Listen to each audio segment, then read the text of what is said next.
Welcome to Run, Thrive, Survive with me, your host, Sierra Carter, the #1 podcast for your healthy habits for nutrition and exercise, race reviews from special guests, and everyday motivation. And of course, you guys, surviving life together. Are you guys ready?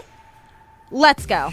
Hey guys, and welcome to another awesome day here on the podcast at Run, Thrive, Survive. I'm your host, Sierra Carter, and I am here with Erin from Mind Me, and we're going to be talking about a topic that was a pretty hot topic last year. It's still a hot topic because we're starting to realize some things may never go back to normal, and that is how to set up your home office for success physically, mentally, emotionally, and everything, just a well-rounded station, because you might be staying home for the rest of your career if you're in a certain field. I know a lot of us are like, oh, but what if we want to switch careers? Well, then you may be going back into the office, and we can always cover that in another podcast. So I want to introduce Erin. Erin, welcome to Run, Thrive, Survive. How are you doing today?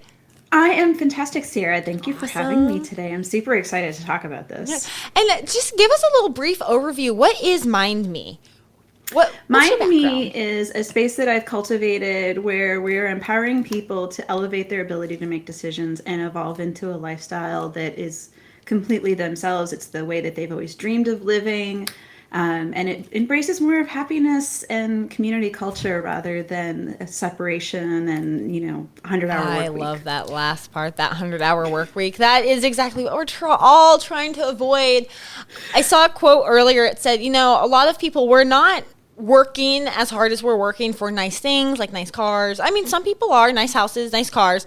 A lot of us are working towards that financial freedom, just that freedom to do what we want and not have to rely on our 9-to-5 job. Exactly. So, awesome. And I totally believe that, we can all do it while doing something we love, that we're passionate about. And it's really just kind of getting down to that. So, and today's topic completely embraces that, because I think that we've all had that opportunity in the last year. Maybe some of us are struggling right now. Honestly, I've had a lot of conversations over the past few days where everybody's talking about how weird of a market it is. Where some companies and some just markets have just almost like obliterated because of the way COVID went.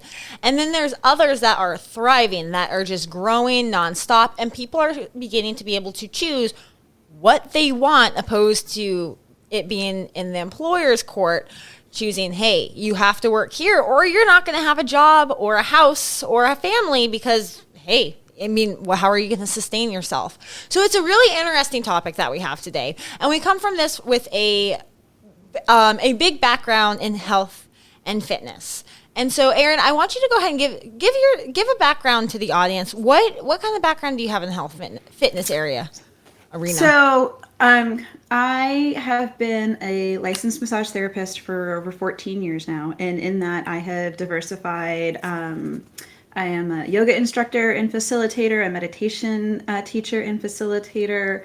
I actually spent my life prior to health and wellness was actually in the food industry as a chef. So been, definitely into a lot of food health, physical health. And just moving forward, I'm a Reiki master. So I do a lot of energy kind of healing, mental clearing, and just setting people up for success by really getting down to that intentional point of where you want to show up as this person every day and create acceptance and success. Absolutely. Now, kind of diving into the topic, have you seen a shift in people that you work with people that you are surrounded by? What kind of shift have you seen over this past year? It has been actually really incredible, and I think very empowering as a community, because we have all finally, or I shouldn't say all, the majority of us have finally had the opportunity to be at home, to be present, to have that space that we've all craved on some level or another, where you wanted to read War and Peace, or you wanted to learn how to do something new. Right. And your 40-hour, 60-hour a week job always kind of got in that way, because you only had the 2 days at the end of the week, and it took a day to unplug, and then you had to get ready to go back again. Right. And so a lot of people have been like, oh, it's so amazing.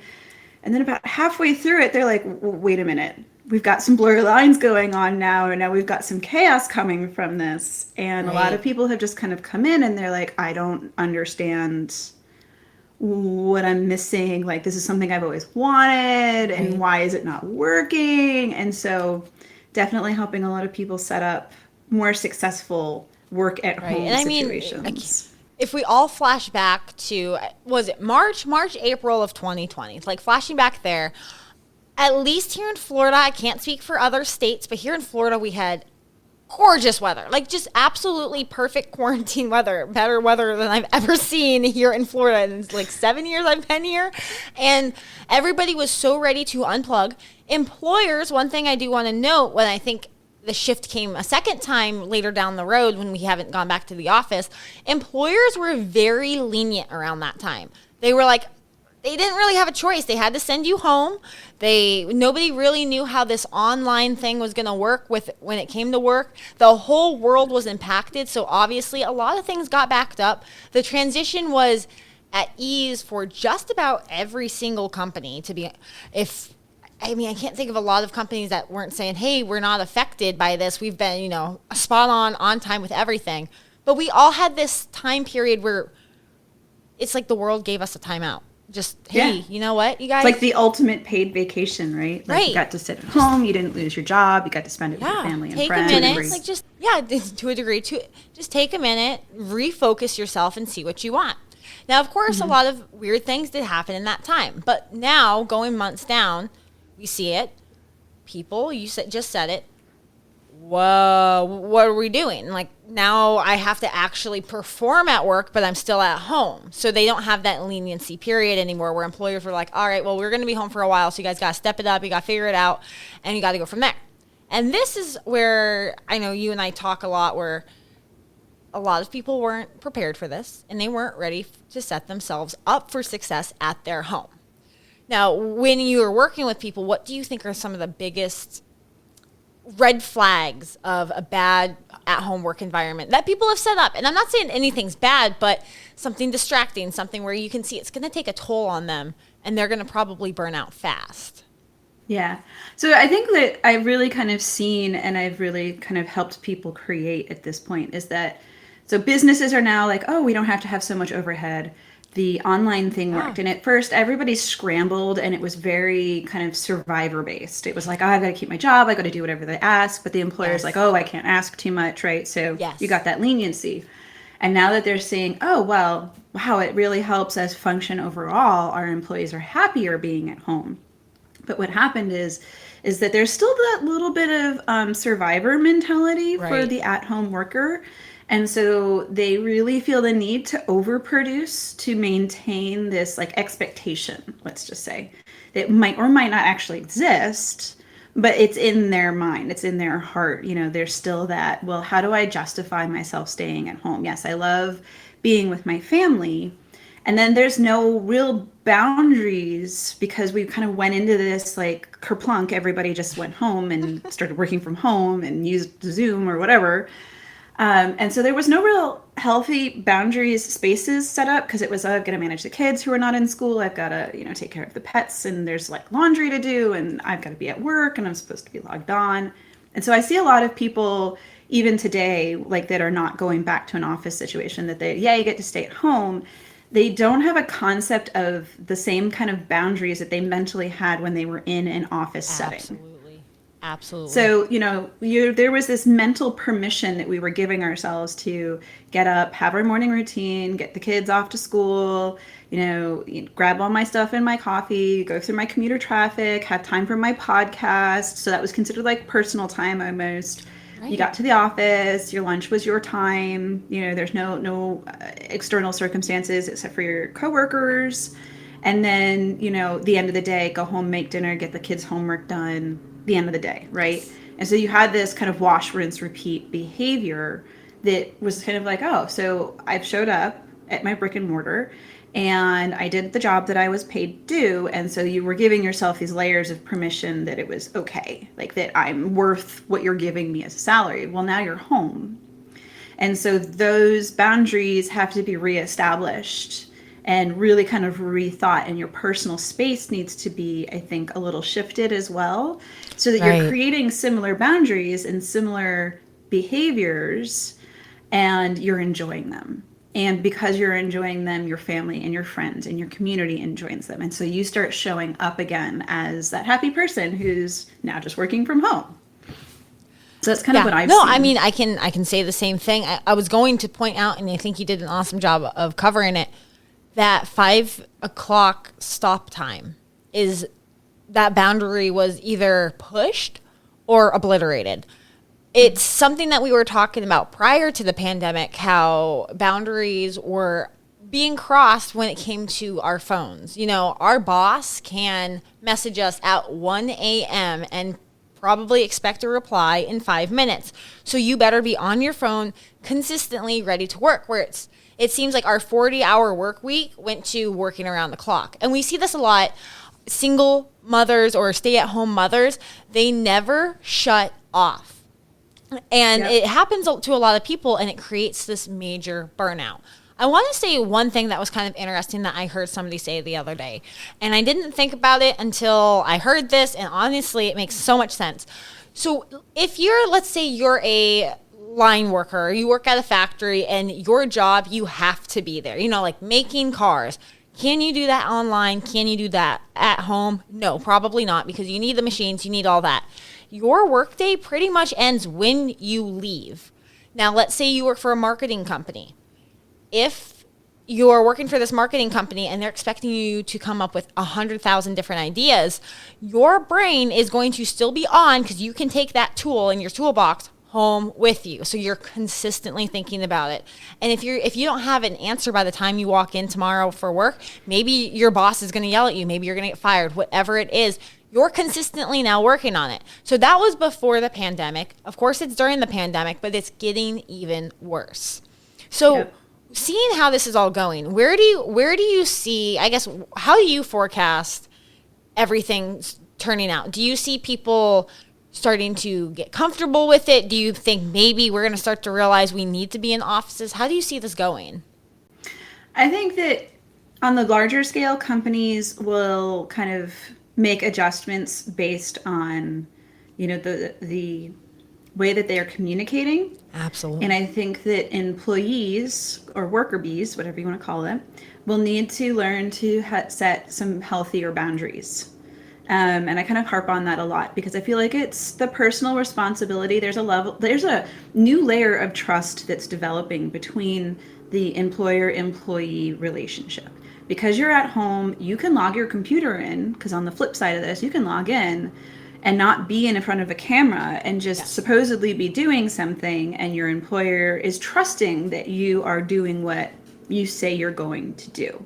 And then on the flip side, when are you doing this? Are you always on? Like, where are you putting the stop and go? Like, are you still creating that space for yourself where you're exercising, or you're meditating, or you're doing your yoga, or you're getting out for that afternoon walk? And now instead of just doing it with your coworkers, are you doing it with your dog? Are you taking the baby for a stroll, like logging out? So I think that as we proceed forward and people really are pushing to stay at this at-home opportunity, it's going to be like the new boundaries of trust that are coming up. The employer has to trust that the employee is showing up with the intentions and the integrity that they are saying they're going to. And if they don't, then I kind of see this flip-flop until you find the right space for yourself. But I think it really takes on this wonderful opportunity for employees to set up a new level of expectation and communication. Because I feel like if you have these meetings with your employer and you say you're going to do this, but now you're managing your own schedule. You're at home, you can manage your laundry in between, you can manage your workout in between, you can manage making dinner in between. And so I feel like it's a huge stepping stone for people to really actively take charge of their calendar and get, I'm serious about time management, but not overcommit themselves because they feel like they don't know where to stand. And I think that just showing up and making that commitment to yourself and being really honest with, this is where I want to show up. This is valuable to my employer. And then kind of working it out from there. And flip side too, the employer saying, okay, well, honestly, what I learned in the last year is that this is where I really need my staff to be. I'm going to communicate that, and then let's work out the difference. So if you don't work on a Friday because your kid has an amazing day and there's a play and there's a baseball and there's a thing, well, maybe you work on Sunday instead. And now you've got that flexibility because the brick and mortar no longer has to be open in order for you to work. And I think that's the glory of it. People have been able to spend more time with their kids because everything's been a little bit more flexible. Now, before the podcast, we kind of talked about the behavior of staying at home. Yes. What do you have to say about that? Like, what things are we looking for when it comes to staying at home? Like, maybe changing our whole mindset about what we should be doing. So one of the things, and actually I just saw a quote this morning that says, you can't create a new future with the habits of your past. And so I feel like that really kind of vibes in on this, because there's a separation that needs to kind of happen in the personal home space and kind of in the mindset and activities of the worker. So, at home, people who have smaller apartments, their kitchen tables are generally their offices. But that's also where the family's supposed to come and meet. And so I think that some people need to start creating a space, whether it's just a little desk, in the corner of the living room or whatever, but that's sanctified. I'm walking into my office now. Yes. And there's this other meme I saw where some person was getting ready for a Zoom thing and they took duct tape and they duct taped the cat to the wall. I've seen that. Right? And I do understand that, it is really hard to get animals out of the way or to put kids outside or, but I've seen people too put on the front door or the door to that space that I'm working. This is the time that I will be done and available for you. So in that way, it's kind of a clear communication. And so now you're setting up this healthy mentality of, when I go sit at this desk in my house, these are the hours that I'm sitting here. Right. And literally schedule it that way. Like, this is the time I have to show up. So at 9 a.m. is when I have to show up to work today. At 9 a.m. before then, the kids are going to be done. The coffee's going to be had. My workout, my morning yoga, whatever your morning routine is already accomplished. And now I'm walking into this space. And this is my designed space. This is what this space is wholeheartedly for. I don't use it for anything else. Right. And then giving yourself a lunch. And at your lunch, if that's your workout time, depending on, obviously what climate you're in, because here in Florida, we definitely don't work out that much in the afternoon. I hope or not. at least mid-afternoon, right? At least not during the summers, right? Not during the summers. During the winters, it's nice. During the summers, I wouldn't go out there. Much. But then, you're setting that time frame up. Now you're also setting this up with your boss. So you're clearly communicating yourself and your intention on when you're going to be there and when you're not going to be there. And then, at the end of the day, okay, I'm working from, my lunch was 1 to 2, now 2 to 5, whatever the hours that you're obligated to be at your workstation is your work. And again, the note goes up and it's a little chalkboard or whatever. And it just says, hey, I'm in my workspace. Please keep clear of my workspace. Now you've set some really healthy boundaries. Now, do you get up and use the bathroom and switch out the laundry while you're in your work hours? Yeah, you have a little bit of leniency there. But planning this time frames sets you in a mentality of like the same kind of pattern that we used to have that we were comfortable with, and now adjusting it to being in a workspace. Right. So it takes 30 days to create a new habit, it takes 60 days to integrate it, and it takes 90 days to become a behavior. Right. So if you started today, in 3 months, you would have a better rhythm. And in that, 30 to 60 day period, that first slot, your family and your friends in the community that you live in would get into that behavior with you. And that also helps you build that communication bridge with your boss. And now you can start planning. Now you can start relying on these time frames to live the rest of your day, to be more flexible in your schedule with things and that kind of behaviors as well. And that's just kind of how I've been. Absolutely. I think I just want to point, because I think you said it perfectly. I just want to point out a few things, because I love psychology. And so a lot of the times, and what I think and helps me form new habits is you have that stimulus, that trigger. And I like to call it the trigger. And it's one thing. So like for me, it's kind of stupid.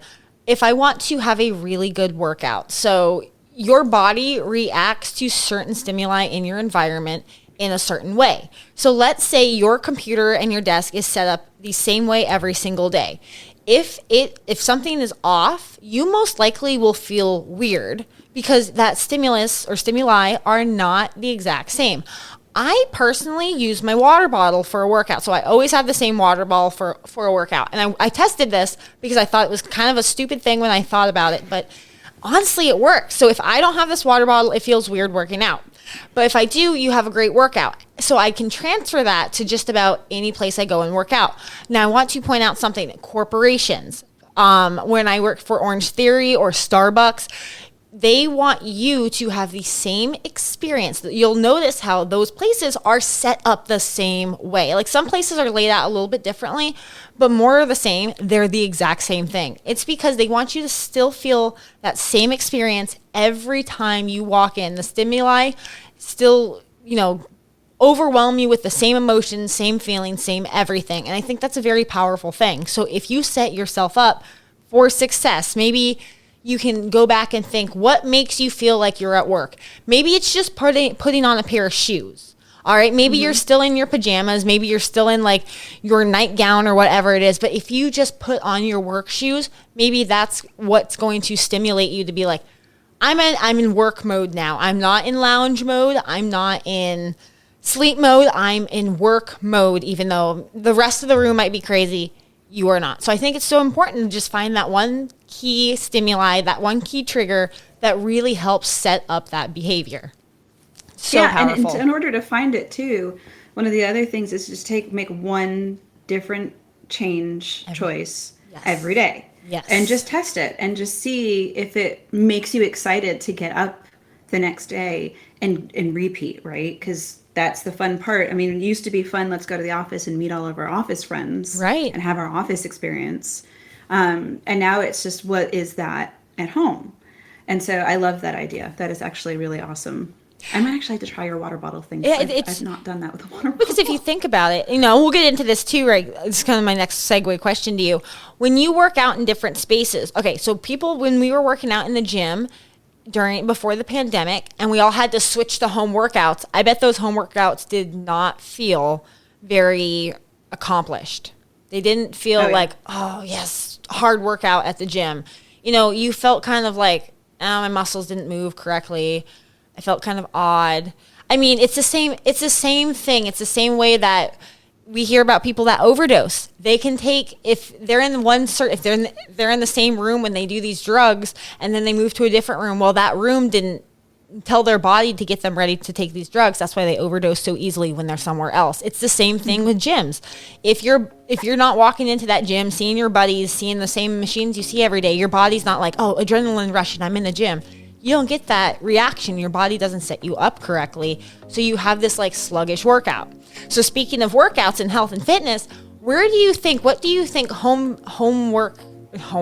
working at home means for health and fitness? And how do you think we can set up ourselves better for being healthier at home, even though we're not in the office? We can't walk down the hallway to talk to our friends. Maybe we're not as active. Maybe we're more sedentary. What do you think this means for them? Take your training to the next level with Zensaw Compression. As the original creator of the compression leg sleeves, Zensaw helps provide runners and all athletes with muscle support, pain relief, injury prevention, and faster recovery. All products are made with premium Zensaw fabric, which is lightweight, moisture wicking, and anti-odor, meaning they will stay dry and smell great even during the toughest conditions. Try our best-selling compression sleeves, socks, seamless sports bras, and more to see how Zensaw can help you perform without limits. Visit zensaw.com to see all of our athletic wear, running gear, and compression products, and use code all caps Sierra CIARA 20 for 20% off your next order. Again, that's ZENSAH.com. Zensaw, perform without limits.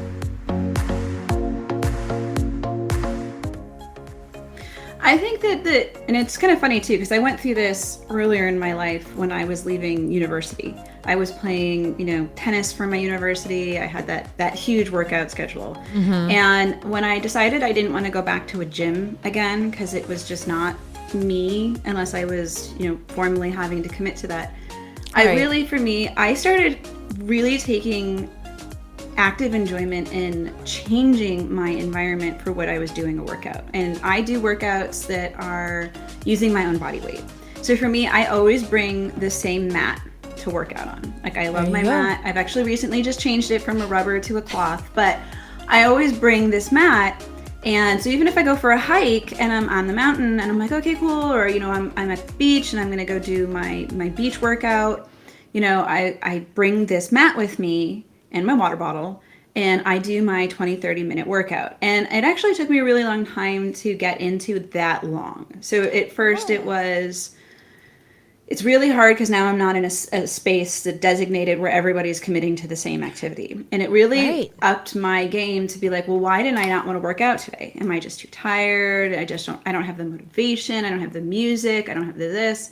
And so I systematically started going through all of the details, and I realized that, like, I really like noise in my nature to work out to.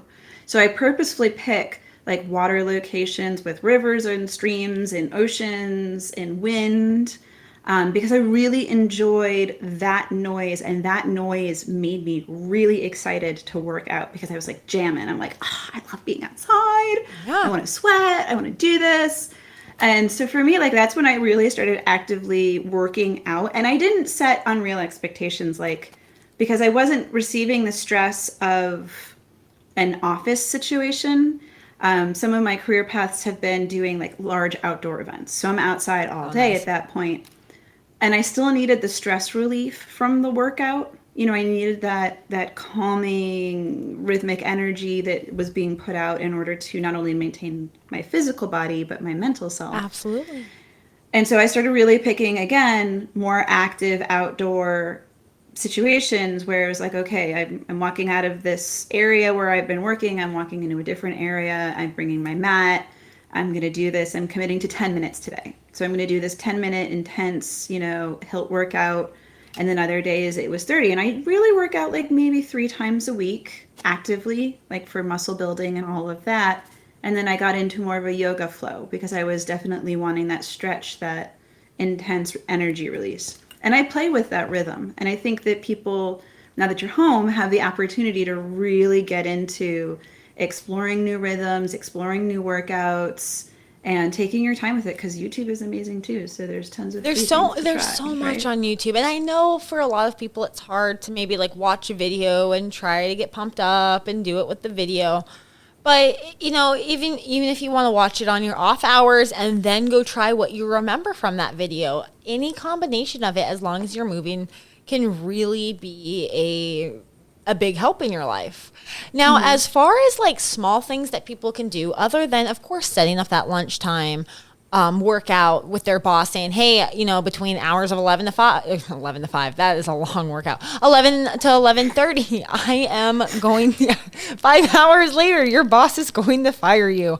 11 to 11:30, please don't schedule any meetings. Like, this is my designated time. Or, you know, maybe you have to work around their schedule, whatever it is. What are other little things that you think people can do in their homes now that they're at home to just kind of set themselves up to be more physically active? Because, of course, I know a lot of people say, hey, well, my coworker and I used to walk around the building every, you know, couple hours. We'd take a walk around the building to unstress, or gets up to go fill up their water bottle, or, you know, goes to the restroom on the second floor and they have to go up and down the stairs. What do you think in the home people can do to kind of get the same physical activity, or maybe even mental stimulation with other people in their community? So I'm thinking, like, for me, one of the things that I do is I get rid of your office chair. Just get rid of it. Just tuck it outside. And get like a physio ball. For all of you who don't know what a physio ball is, it's those workout balls that we all see and maybe not love so much, but we love them. They actually make a little roller stand for it that has like maybe even a lower back brace. But those balls allow you to bounce and move and roll around. So one, you're working on your posture, ergonomics, you know, with your arms and your wrists, your hands. You're constantly engaging your core as well.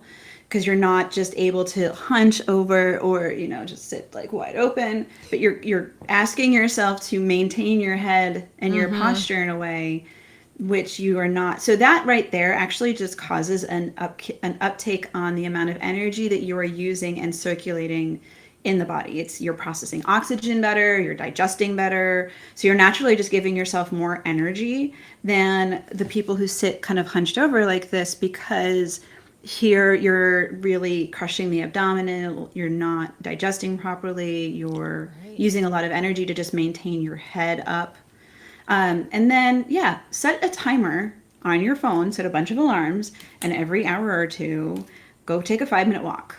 Go walk out of your workspace, and I don't know, walk to the front door, walk up the stairs, and decorate your office the way you've always dreamed of decorating it. Obviously, where the Zoom camera is not picking up something that would not normally be acceptable at a social work. But like, I'm staring at my computer right now. Behind me is this beautiful ocean view, and that's very stimulating to me. If I had a wall in front of me, I would decorate it with, former calendar things, pictures from a calendar, post it, do a vision board. Right. And put that in front of it. So now you're not only stimulating yourself to get your work done, you're thinking about your dreams, you're now bouncing around on your ball, you're moving all over the place, and you've got some alarms going. So now we're bringing all of that active movement where we had big long desks and tons of paperwork and whatever.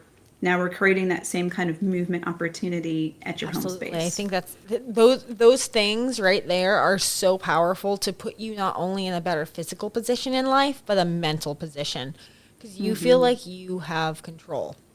Now, go ahead. No, you haven't. I was just going to say, giving yourself mental permission is one of the hardest things that you can actually learn to do for yourself in your own, just in general health, like physical, mental, emotional, whatever health. Yeah. Because it allows that feeling of guilt, victimhood to be removed, and for you to just show up as yourself and be accepted that way. It's really hard too.